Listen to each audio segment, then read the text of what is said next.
Can I tell you that I wore my glasses on purpose just to show the proof that there's nothing reflecting in my glasses off of my computer screen? Yeah. That's the type of trustworthy I want to be here on the pitch clock. What a man you are. Man of honor. Love you too. Nope, there it is. Welcome to the Pitch Clock. Here's the pitch, a two-part baseball segment combining a nostalgic baseball trivia game and an interview with an expert. This is the Pitch Clock. Hey, it's another episode of the Pitch Clock, but I'm not in studio with that guy. Hi, everybody. We're cheating on Taylor with Ethan. Ethan's here. He's going to be dishing out the trivia today. That's before we get to, hey, Mike Schur's back on the Pitch Clock, so that's pretty exciting. He'll be our expert on 2025 Major League Baseball. But Ethan, what is our trivia game going to be today? The hot topic in Major League Baseball right now is the AL MVP race. Cal Raleigh just crossed 50 homers. First catcher to ever do so. Is he sneaking up on Aaron Judge? So we thought we'd test your guys' trivia on MVPs from back in the day. So it's going to be a 3 strikes and you're out format, alternate guesses. We're going to start with Chris since he actually decided to come to work today. And in front of you is a list of AL and ML MVPs from 1990 to the year I was born, 1999. Oh, it's all about Ethan. It's all about me. I am telling you, I might really struggle at this, but here we go. All right. Take a pitch. Take an easy one. Okay, so there is an easy one on here. All right, no, I'm kidding. I'll go 97 AL MVP. I'm going to go, there's one or two guys. I'm going to go Ken Griffey Jr. That would be correct, sir. Thank you. Yeah. If you had guessed Ichiro, you would have been it was the other one. Yeah, the other guy. Okay, fair enough. I know Ichiro did the non-position player. Yeah.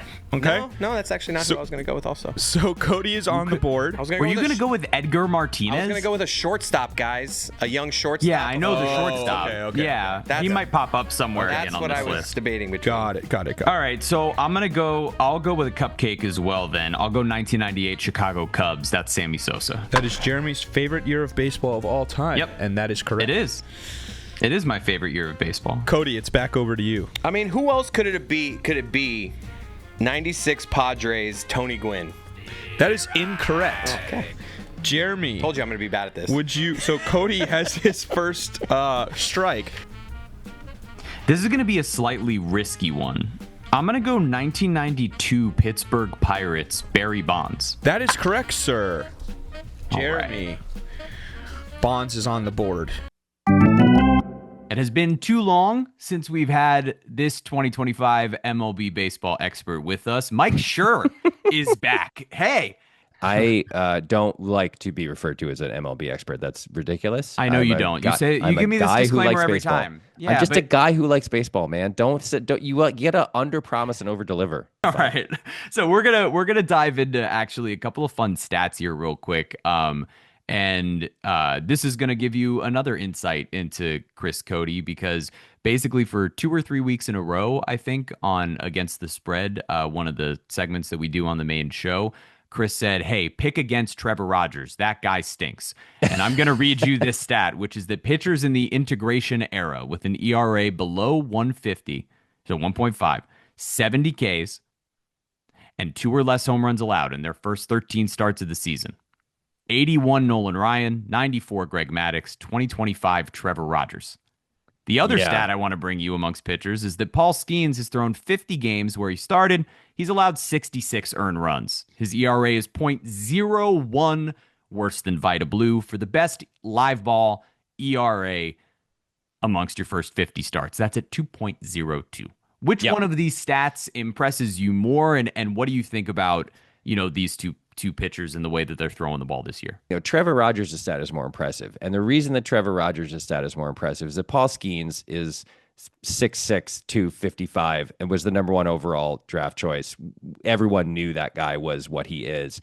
Trevor Rogers did stink for a while, as a pitcher. He straight up stunk.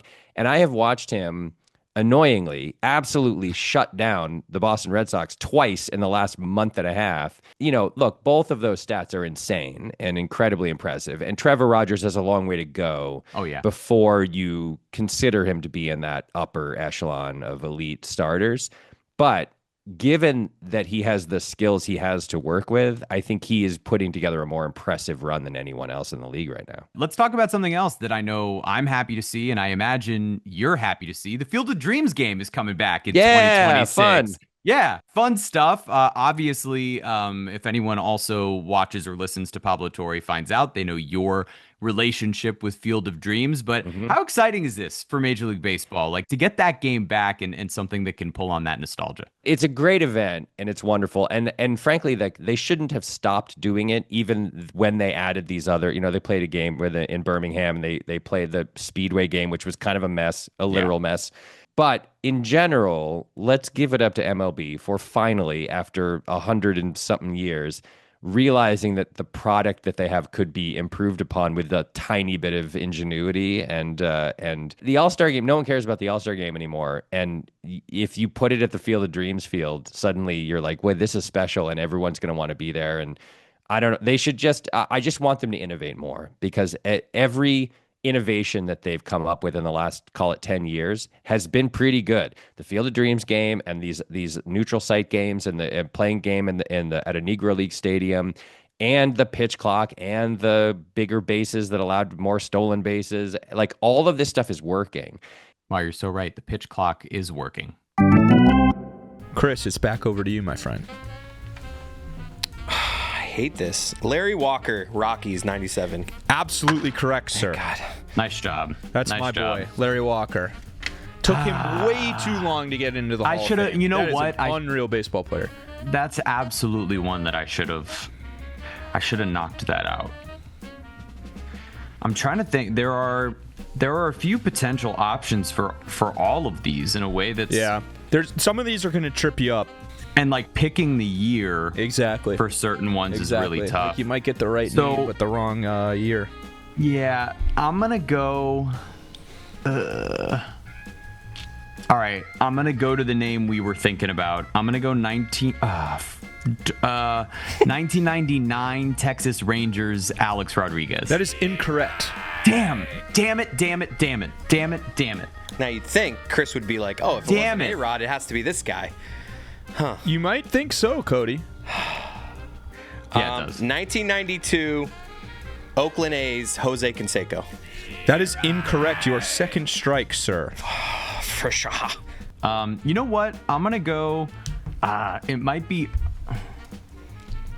No, I don't. Oh, I'm an idiot. I don't think it's too early. I'm gonna go 91 Baltimore Orioles Cal Ripken Jr. That is correct, sir.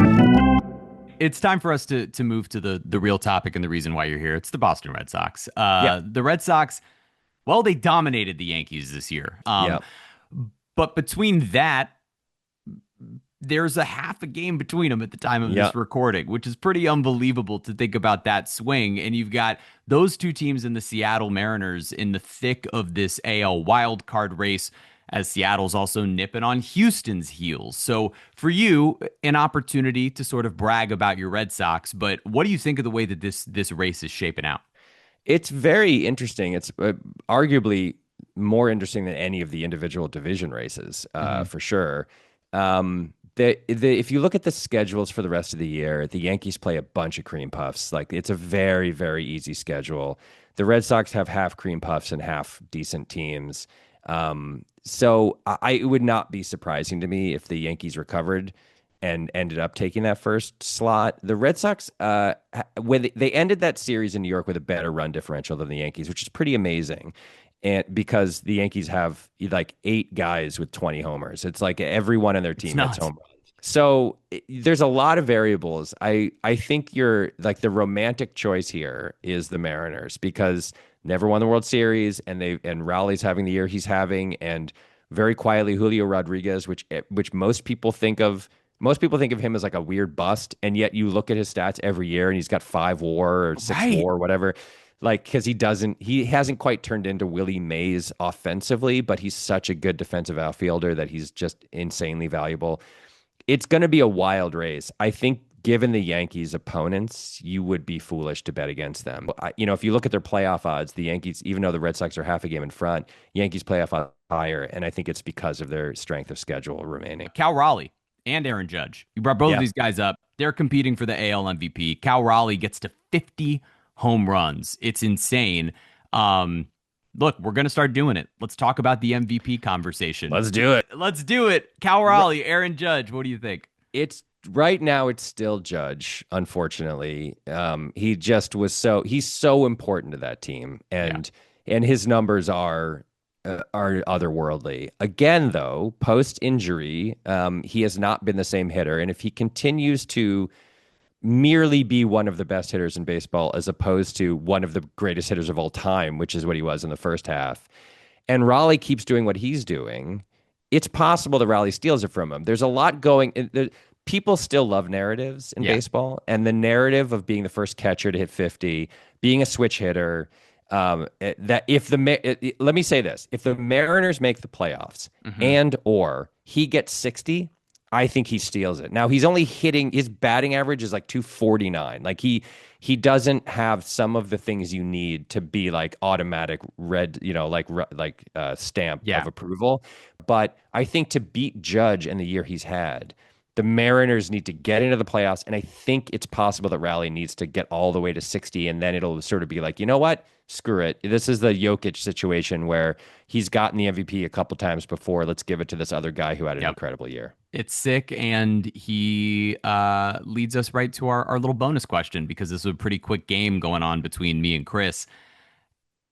He has arguably the best nickname in baseball. Sure. A couple guys have recently come up to challenge him in Yostinson Garcia, the password.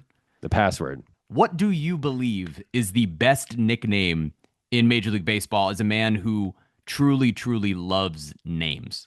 Password is pretty great for Jostinson Garcia. Also, it should be noted he has a younger brother named Johan Fran, whose nickname is the username. I just found that out, and I'm so excited about it. That's awesome. If you combine those two into one nickname, I think that's your winner. There is a first baseman in Double-A. I think he plays for the Blue Jays Double-A affiliate in New Hampshire, whose name is Peyton Williams, and he's 6'5", 255, and his nickname is the Iowa Meat Truck.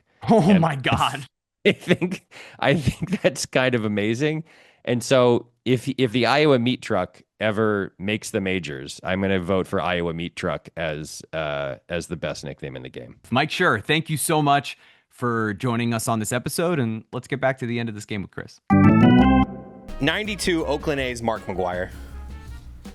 Cody, you got to slow your roll here, bud. You're out. Strike three. Strike three. Or was it 90? Was it 90?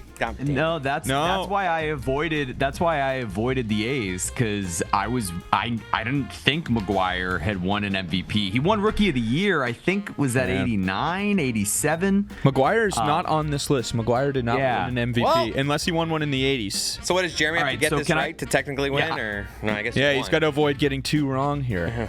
Two wrong and one guess. 94 Houston Astros. Is that Bagwell? That is Bagwell, yes. Oh, that's Jeremy takes the official win. That's just my favorite baseball player, like non-Marlin of all time. Like ever. Like when I was cool, casual. Wait, can I go ahead and guess? Can we guess some other ones? 96 Padres Trevor Hoffman? No, it was Ken Caminiti. Oh. That was the Ken Caminiti year. Classic steroid era. Giants 93 Bonds again? Yes. And so is 90 Pittsburgh Pirates. Right, yeah, he won guessed 7 that one, MVPs. Right? Yeah, you guessed that one, right? Didn't you? He won 7 I guessed MVPs. 90. I guess 92 Pirates. Yeah. Was 99 Chipper Jones? Or 2001? 99 was Chipper Jones. Damn it. Yes. By the way, the 99 Rangers was Pudge. The 96 and 98 Rangers. Do you guys have any idea? Not Pudge, not... Yes. Juan Gonzalez. Yeah, I knew one of them or both of them? Juan Gonzalez. Both of them? Both of them. Wow. 96 and 98. Was it Mo Vaughn 95 or was that Pedro? Yes, Mo Vaughn was 95. Pedro. Nice. The Pedro year was 99, but Pudge beat him out. And Frank Thomas, Won right? both The in White Sox? 93 and 94. That's the correct. one we should like. The fact that That's the one you should have gone with. Yeah. That's the one. You're like, I didn't get any wrong. Legendary. I got one wrong. Yeah. I got one wrong. I got my my A-Rod one wrong. Yeah. But that's okay. The 92 A's. Okay, I'll do it in this order. The 90 A's was Ricky Henderson, which I think we all could have expected. The 92 A's was Dennis Eckersley. Really? Yes. Wow. And then to finish up the NL, the only one we have left is 95 was Barry Larkins, MVP year. And 91, nice. 91 was Terry Pendleton. Wow. Yeah, that never would have gotten Terry that Pendleton. one. I think what's really tells a story in all of that is you get Bonds being the best player in baseball, 90, 91, 93, and then guys start taking steroids. Yes.